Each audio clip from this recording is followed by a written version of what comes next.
what have you found are some of the best ways to develop a deeper understanding of your customers to be able to run effective expansion programs? So we've done two things. The first one is kind of focusing on trying to identify what's the next typical buy. So we're working with our customer success team and we're mapping the customers. And then we do create heat map with kind of traffic light. And we look at the revenue, the utilization, the consumption of the tool, how much support they need, the risk of renewal, the use case, the industries. And then we kind of identified what should be, which are the kind of the typical, what we see in terms of pattern of what's going to be the typical next buy. And then we build some programs, some short pilot program around that, what we think those next buy will be. And then we create some dedicated content around it, around those, specifically around the use case. And we do a small numbers of activities around it. That's usually kind of the, how we do it, the way to go, but we are dependent on the customer success team and the revenue operation team to help us to kind of build that mapping. The other way of looking at it is, again, with our customer success team, the customer journey. So from the moment that the customer has signed with us, and they kind of looked at they've done a big survey and they've looked at what will be the best time to start talking about expansion.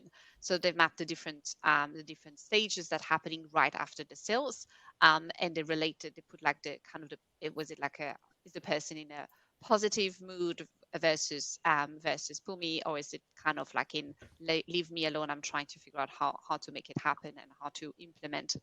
And so with that we were able to find some kind of some pattern at when it's actually the right time and what kind of activity we should do to and kind of engagement activity we should do with a customer. So for instance, we will do enablement and coaching during the self-learning phase, or we will do consulting and product roadmap at the moment of a growing phase. So those are kind of the two big things we've done, like the next typical buy and when is the good time to speak to our customers and in which mood are they.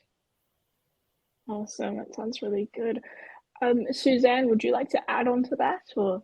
Yeah, no, thanks, Liza. I agree with Stephanie. I think they're both super important points for us, and we do very similar programs along those lines. And I think it's a really interesting question, right? Because irrespective of where we sit in marketing, being customer obsessed is really critical. And decision makers are looking for very meaningful, more valuable interactions rather than sort of the generic templated automated content that has been and can still, let's be honest, be produced in our marketing programs. And what they really want to see from us is that we understand their business, we actually know what's going on in the industry, we can foresee some challenges in the future, and that ultimately we can be a good partner, right, who puts their success at the center of everything we do. And that is a lot. That's not some small order when you think about the number of customers you are serving across your business. For 1, 2, maybe even 10, that's okay. But when you're talking about hundreds, it can become a real challenge. And it's really easy within any organization to there's lots of data to really fall down a rabbit hole and have analysis paralysis. So, like Stephanie, one of the things that I try and do, and we definitely do, is partner with our go-to-market teams when we're looking at data and understanding our customers. Really adopting a sales mindset from a marketing perspective. Because when we think about the go-to-market team in our business, it's not just sales and it's not just marketing. It extends to pre-sales, consulting, delivery, as well as customer success. Each of those individuals within the organisation have different touch points with our customers and therefore different relationships and different insights that they can bring to the table that really helps us think about and understand the customer in a way beyond just, the deals that are happening in this year or next year, and thinking about them more holistically. And that allows us to also be very intentional with our programs, right? So that we can cut through some of that noise and be really meaningful with who we speak to, obviously, in the journey along the customer life cycle. And if I put that in an example, and how do we use that data and how do we actually execute and put that in practice? There's a program that we've we've launched called Candid Conversations.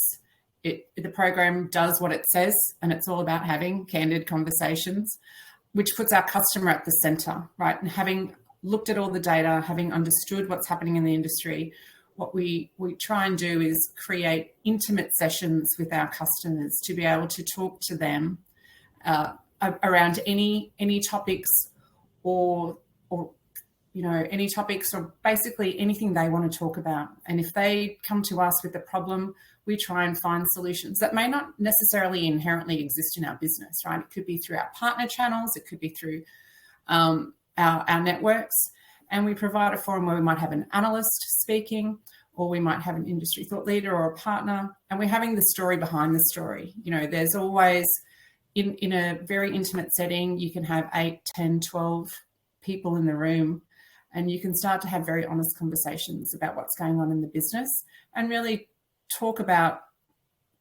is the data I'm finding and what I'm talking about makes sense?